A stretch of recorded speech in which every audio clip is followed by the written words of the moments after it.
Hey guys, welcome to our channel science everything. आज हम class 10th की science subject की बिगिनिंग कर रहे हैं और आज से हम साइंस सब्जेक्ट पढ़ेंगे और होल सिलेबस कवर करने की कोशिश करेंगे। तो आज हम साइंस सब्जेक्ट में चैप्टर नंबर 1 ले रहे हैं, जीवों का विकास। इसे इंग्लिश में कहते हैं इवोल्यूशन। तो आज हम जानेंगे कि ये इवोल्यूशन है क्या, जीवों का विकास है क्या या कैसे हुआ, और हम किस आधार पर इन जीवों के विकास के बारे में बात करेंगे। आज लेक्चर 1 में हम ये सब देखेंगे। तो हम शुरू करते हैं। आई होप आप घर में होंगे, सेफ़ होंगे, कोविड-19 से बचे होंगे और सैनिटाइज़र, मास्क इन सब का यूज़ कर रहे होंगे। तो सेफ़ रहिए गाइस और अपना ध्यान रखिए और पढ़ाई करते रहिए। ऑल द वेरी बेस्ट नहीं बोलूँगा। अभी चलिए शुरू करते हैं। देखिए, क्या आप यह जानते हैं, आप ये सारे फैक्ट्स देखो। चैप्टर बहुत लंबा है। चैप्टर के आईएमपी कीवर्ड्स मैंने इसमें डाल दिए हैं। तो अगर आप इससे कवर करोगे तो भी आपको उतना ही बेनिफिट मिलेगा, उतना ही नॉलेज मिलेगा। लेकिन मैं आपको ये नहीं बोल रहा हूँ कि बुक मत पढ़ना, बुक भी आप पढ़ लेना, लेकिन इसमें मैंने इंक्लूड कर दिए हैं वो सारी चीज़ें। तो चलिए शुरू करते हैं। पृथ्वी पर हजारों लाखों की संख्या में जीवों की प्रजातियां निवास करती हैं। हम सभी से परिचित भी हैं। आप सभी को पता है कि पृथ्वी पर हजारों लाखों करोड़ों कितने सारे जीव वो निवास करते हैं और हम सभी से परिचित हैं। अभी मैक्सिमम जितने भी जीव हैं उनके बारे में इतने मनुष्य इतना आगे बढ़ चुका है कि जो जीव जहाँ भी होता है उसे वहाँ से खोज निकालता है। तो अभी हमने बहुत सारे मैक्सिमम जीवों की जो जानकारियाँ हैं उसको प्राप्त कर ली हैं और उन सभी जीवों की जानकारी आज हमारे पास है। परंतु कुछ जीव ऐसे भी हैं जो विलुप्त हो चुके हैं तथा जिनकी उपस्थिति का पता हमें केवल उनके अवशेषों से चलता है। अब हम ये जानते हैं कि हमारे आने से पहले मनुष्य के आने से पहले, यानी कि ये पृथ्वी बहुत पुरानी है, बहुत पुराना प्लेनेट है और यहाँ पर सिर्फ अभी जो वर्तमान में जीव है, इसके अलावा और भी जीव रहे होंगे जो मर चुके होंगे, क्योंकि ये तो प्रकृति का नियम है कि जो जन्म लेता है वो मरता है। तो वो विलुप्त हो चुके होंगे, मर चुके होंगे। लेकिन वो जीव आज भी, उनकी उपस्थिति का एहसास हमें होता है और वो किस आधार पर होता है कि कुछ ऐसे भी जीव हैं जो विलुप्त हो चुके हैं तथा जिसकी उपस्थिति का पता हमें केवल उनके अवशेषों से चलता है। यानी कि ज़मीन में भूकंप, बाढ़ और जितने भी आपदा आते हैं, उनको प्राकृतिक संसाधनों की कमी, जिन संसाधनों से उनकी आजीविका चलती होगी वो संसाधन खत्म हो गए होंगे, लुप्त हो गए होंगे। तो फिर उनके अभाव में वे जीवित नहीं रह पाए होंगे, या प्रकृति भी समय समय पर धीरे धीरे स्वयं को परिवर्तित करती है। तो वो अपने आप को प्रकृति में नहीं ढाल पाए होंगे, इसलिए उनकी मृत्यु हो गई होगी। और इसीलिए यहाँ बोल रहा है कि वो विलुप्त हो चुके हैं तथा जिनकी उपस्थिति का पता हम के उनके अवशेषों से चलता है। यानी कि अब मर तो गए, लेकिन उनकी जो हड्डियाँ होती थी पहले ज़माने में, जो हमारे जीवधारी पाए गए थे, वो बहुत बड़े बड़े होते थे, बहुत बड़े बड़े होते हैं। छोटे से लेकर बड़े तक आपको सारे जीवधारी मिल जाते। इनमें एक सबसे बड़े एग्जाम्पल डायनासोर का होता है। तो इनकी बड़ी बड़ी हड्डियाँ, बड़े बड़े अवशेष की हमें मिले हैं प्रमाण के रूप में, जो आपको लाइब्रेरी नहीं, म्यूज़ियम में आपको देखने के लिए मिल सकती है। म्यूज़ियम में अगर आप जाओगे तो सारी पुरानी चीज़ें वहाँ रखी होती हैं, जिसमें से आपको जीवों की जो अवशेष हैं वो देखने को मिल जाएंगे और वो उसे आप देख सकते हैं। तो चलिए आगे बढ़ते हैं। केवल अवशेषों से पता चलता है, ऐसी कई सारी जगह दुनिया में है जहाँ ऐसे अवशेष पाए जाते हैं अथवा पाए गए हैं।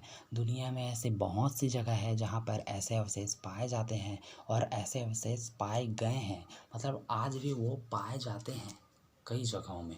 लेकिन जब पुराने टाइम में, अभी कुछ ईयर्स पहले नहीं, बहुत साल पहले इन सारे अवशेषों की खोज हुई, तो ये अवशेष बहुत मात्रा में मिले थे हम लोगों को। तो फिर हम बोल सकते हैं पाए गए हैं। इन सभी जगहों में हमारा भारत भी शामिल है। अब भारत के लिए ये चीज़ गर्व की बात है कि हमें ऐसा हिस्टोरिक चीज़ हमारे इंडिया में मिल रहा है। तो भारत के जो जबलपुर में लमेटा घाट है, वहाँ पर भारत के जबलपुर के लमेटा घाट के पास इनके अवशेष पाए गए हैं। ऐसे अवशेष प्राप्त हुए हैं। शोधकर्ताओं से मिली जानकारी से पता चलता है कि यह अवशेष डायनासोर नामक जीव का है। डायनासोर नामक जीव, इसके बारे में तो जितनी बातें करो मज़ेदार ही होती है। ये इतना विशालकाय जीव था कि क्या बताएं, और इसके जो हड्डियां अवशेष जो थे वो बहुत विशाल विशाल थे, बहुत अच्छे थे। और ना ये अलग अलग टाइप के विभिन्न विभिन्न नस्ल के होते थे। मैं आपके लिए लेक्चर के एंड पे कुछ सरप्राइज़ रखा हूँ। सरप्राइज़ आपके लिए बड़ा हो या छोटा, सरप्राइज़ होता है। तो लेक्चर एंड तक देखिए और सीखते रहिए। तो चलिए आगे बढ़ते हैं। कई सालों तक पृथ्वी पर इन जीवों का प्राकृतिक आवास रहा है। बहुत सालों तक इन जीवों ने इस प्रकृति पर अपना आवास बना कर रखा था, और उस टाइम में इनका ही राज था समझो, क्योंकि ये बहुत बहुत बड़े बड़े जीव थे। तो फिर चलिए आगे बढ़ते हैं। इन जीवों का पृथ्वी पर 2000 लाख से 600 लाख वर्ष पूर्व रास्ता, देख लीजिए कितना लंबा डिस्टेंस है यहाँ से, कितने साल पहले ये सब हुआ था। और आज भी उनके अवशेष, यानी कि वो इतने मजबूत थे अंदर से, उनके अवशेष इतने मजबूत और बड़े बड़े थे कि आज भी अवशेष वो हमें मिले हैं। उनको म्यूज़ियम में संभाल कर रखा है। एक छोटे से डायनासोर की लंबाई अगर 50 सेंटीमीटर, तो बड़े डायनासोर की लंबाई लगभग 50 मीटर का था। इनमें से कुछ मांसाहारी थे तो कुछ शाकाहारी थे। कोई 2 पैरों पर चलते थे तो कोई 4 पैरों पर चलते थे। डायनासोर के युग में कई पौधे भी थे, जैसे शैवाल, फर्न, मास, साइकस। ये आ सकते हैं 1 नंबर मार्क्स में कि डायनासोर के युग में कौन से पौधे पाए जा गए थे, उनके नाम लिखिए। तो ये लिख दीजिएगा, शैवाल, फर्न, मास, साइकस। तो आई होप आप इंजॉय कर रहे हैं। तो आगे बढ़ते हैं हम लोग। आगे हम एक इम्पॉर्टेंट चीज़ पढ़ेंगे जिस पर तो आपके एक ना एक क्वेश्चन बनता ही है, और वो बनता है ना तो सीधा 5 नंबर या 3 नंबर में बनता है। तो चलिए आगे देखते हैं। वीडियो में हम आगे बढ़ते हुए पढ़ते हैं डार्विन का अवलोकन, ऑब्जर्वेशन ऑफ डार्विन। ये बहुत इंपॉर्टेंट है, इसके बारे में मैं आपको बताता हूँ। बचपन से ही डार्विन प्राकृतिक परिघटनाओं एवं प्राणियों के आवास, व्यवहार आदि के संबंध में रुचि रखते थे दोस्तों, और अपने आसपास से इनके विषय में जानकारी जुटाने में ही लगे रहते थे। उन्होंने आज से लगभग 200 वर्ष पूर्व जीवों की विविधता एवं उस पर प्रकृति के प्रभाव से संबंधित जो अध्ययन किए, उससे वैज्ञानिक तथा सामाजिक सोच में व्यापक परिवर्तन आया। सन 1831 में डार्विन को इंग्लैंड से दक्षिण अमेरिका होते हुए पृथ्वी के कई महाद्वीपों की सैर करने का मौका मिला। डार्विन को कप्तान के साथी के रूप में HMS बीगल नामक जहाज में, ये याद रखना दोस्तों, HMS बीगल नामक जहाज में अन्वेषी यात्रा करनी थी, जिसमें नक्शा तैयार करना, इलाकों की खनिज संपदा और जैव विविधता का अध्ययन इत्यादि करना था। जहाज में रहने, अध्ययन करने के लिए के कक्ष के अलावा एक अच्छा पुस्तकालय भी था। बीगल का सफ़र 27 दिसंबर 1831 से शुरू होकर 2 अक्टूबर 1836 में ख़त्म हुआ। ये याद रखिएगा दोस्तों, ये चीज़ हुआ था। अब पढ़ते हैं हम डार्विन के अवलोकन। ये डार्विन का जो अवलोकन है, ये तो आपके थोड़ा एक शॉर्ट स्टोरी बताया डार्विन जी के बारे में। अब हम पढ़ते हैं डार्विन, जिन्होंने इस अवलोकन से इस ब्रांच के बारे में हमें काफ़ी सारी जानकारी दी। पहले देखते हैं बीगल के सफ़र के दौरान डार्विन के कुछ महत्वपूर्ण अवलोकन। फर्स्ट, सफ़र के दौरान डार्विन ने समुद्र के पानी के नमूनों का अध्ययन किया, तो उसमें कई प्रकार के जीव देखे और वह चकित रह गए। डार्विन जब जा रहे थे, जब उन्होंने यह सफ़र प्रारंभ किया, तो सफ़र के दौरान उन्होंने समुद्री यात्रा की थी उन्होंने, तो समुद्र में जब वह समुद्र के पानी का अवलोकन किए, तब उन्हें समुद्र में कई प्रकार के जीव दिखाई दिए। यहाँ उन्हें खाने व खाए जाने वाले अद्भुत खाद्य श्रृंखला दिखी। कक्षा 10वीं में हो आपने पिछली कक्षाओं में खाद्य श्रृंखला के बारे में पढ़ा होगा। खाने व खाए जाने की एक लंबी सी चेन होती है, एक दूसरे खाने, उसी के हिसाब से आज ये प्रकृति के नियम चल रहे हैं। तो खाने व खाए जाने की एक बहुत ही अद्भुत खाद्य श्रृंखला देखी। अब ये उस ज़माने में, ये खाद्य श्रृंखला वर्ड तो अभी आपको बोल रहा हूँ तो आप समझ जाएँगे, लेकिन उस ज़माने में यह चीज़ नया था, ये खाद्य श्रृंखला। तब उन्हें इस खाद्य श्रृंखला के बारे में पता चला। उसके बाद ऐसा ही उन्हें दक्षिण अमेरिका के जंगलों व पहाड़ों पर दिखाई दिया। ऐसे ही खाद्य श्रृंखला उन्हें दक्षिण दक्षिण अमेरिका के जंगलों व पहाड़ों पर दिखाई दिया। उनके मन में यही बात आता रहा, हर तरफ केवल संघर्ष है।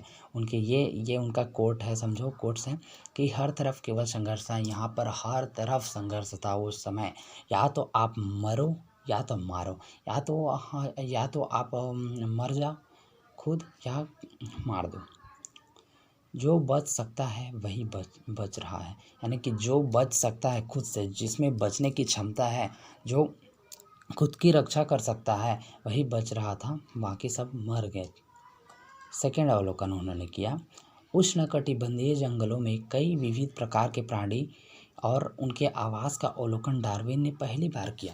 उष्णकटिबंधीय जंगलों के कई विविध प्रकार के प्राणियों और उनके आवास का अवलोकन डार्विन ने पहली बार किया था। वह प्राणी उनके नॉलेज में नहीं थे, उन्हें उनके बारे में कुछ नहीं पता था, लेकिन वो पहली बार उन्होंने उनका अवलोकन किया और उनके आवास के बारे में अध्ययन किया।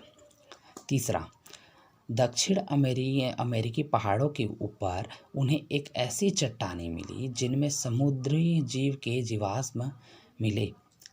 दक्षिण अमेरिकी पहाड़ों के ऊपर उन्हें बहुत सारी चट्टानें मिली थी और जिनमें उन्हें समुद्री जीव जो होते हैं, शैवालकाई, दुनिया भर के जो समुद्री जीव होते हैं उनके, शैवालकाई तो बहुत छोटे छोटे जीव हैं, उनसे बड़े बड़े जीवों के भी अवशेष प्राप्त हुए। साथ ही उन्हें ऐसे भूकंप का अनुभव हुआ जिससे समुद्र की सतह लगभग 3 मीटर ऊंची हो गई थी। उस समय उन्होंने भूकंप का अनुभव भी किया था जिससे समुद्र की सतह 3 मीटर ऊंची हो गई थी।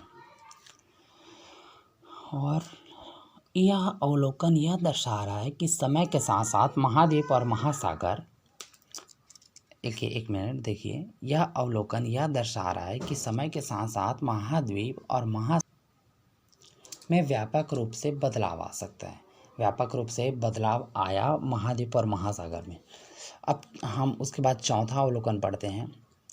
रेतीले समुद्री किनारों पर ऊंचे चट्टानों से घिरे समुद्री किनारों के अवलोकन से डार्विन ने यह अनुमान लगा लिया कि निरंतर चलने वाली प्रक्रियाओं से भी पृथ्वी की सतह पर परिवर्तन आ जाता है। जो रेतीले समुद्री किनारों पर ऊंचे चट्टानों से घिरे समुद्री किनारों के अवलोकन से उन्होंने यह पता लगा लिया, डार्विन जी ने, कि यह निरंतर प्रकृति में जो प्रक्रियाएं चलती रहती हैं उनसे पृथ्वी की सतह में भी परिवर्तन आया। बहुत सारे परिवर्तन उस समय आते रहे, क्योंकि उस समय बाढ़, भूकंप ये सब तो आता ही रहता था। साथ में प्रकृति अपने समय के साथ साथ खुद में बदलाव करती है, बहुत सारे बदलाव, और उनके कारण, उस बदलाव के कारण पृथ्वी की सतह में बदलाव आया और उस बदलाव के कारण जीवों में भी बदलाव आया। चलिए आगे देखते हैं। 5वां पॉइंट, विशालकाय विलुप्त स्तनधारियों, सरीसृपों इत्यादि के जीवाश्म से उन्हें यह पता चला कि पूर्व के जीवों और वर्तमान के जीवों में भिन्नताओं के साथ साथ समानताएं भी हैं, अर्थात पृथ्वी की सतह के साथ जीवों में भी परिवर्तन आया होगा। यानी कि यह कहना चाहते हैं कि विशालकाय विलुप्त स्तनधारियों, जैसे कि डायनासोर इतना बड़ा विशालकाय विलुप्त स्तनधारी है। सरीसृप जो रेंगने वाले जीव होते हैं के जीवाश्म से उन्हें यह पता चला कि पूर्व के जीवों और वर्तमान के जीवों में भी विभिन्नताओं के साथ, अब हम बोलते हैं कि पूर्व के जीव जो थे और वर्तमान में अभी के जीव, बहुत सारी भिन्नताएं पाई जाती हैं, लेकिन उनमें भिन्नताओं के साथ साथ समानताएं भी हैं, अर्थात पृथ्वी के सतह के साथ जीवों में भी परिवर्तन आया होगा। लेकिन पृथ्वी के सतह में परिवर्तन अभी हम पढ़ रहे थे कि पृथ्वी की सतह की रेतीले समुद्र किनारों पर ऊंचे चट्टानों से घिरे समुद्र किनारों का अवलोकन जब डार्विन जी ने किया तो उन्हें पता चला कि प्रकृति में होने वाले परिवर्तन के कारण पृथ्वी की सतह में परिवर्तन आया। अब यहाँ पर बोल रहा है कि पृथ्वी की सतह में परिवर्तन के कारण वहाँ के जीवों में भी परिवर्तन आया होगा। यह एकदम सिंपल सी बात है और ध्यान देने वाली बात है। तो गाइस यह डार्विन का एक इतना अच्छा अवलोकन उन्होंने दिया, बहुत अच्छा अवलोकन उन्होंने करके बताया था। तो ऑब्जर्वेशन ऑफ डार्विन का अवलोकन, जब बीगल के सफ़र के दौरान डार्विन के जो कुछ अवलोकन थे, इस पर एक क्वेश्चन आता ही आता है।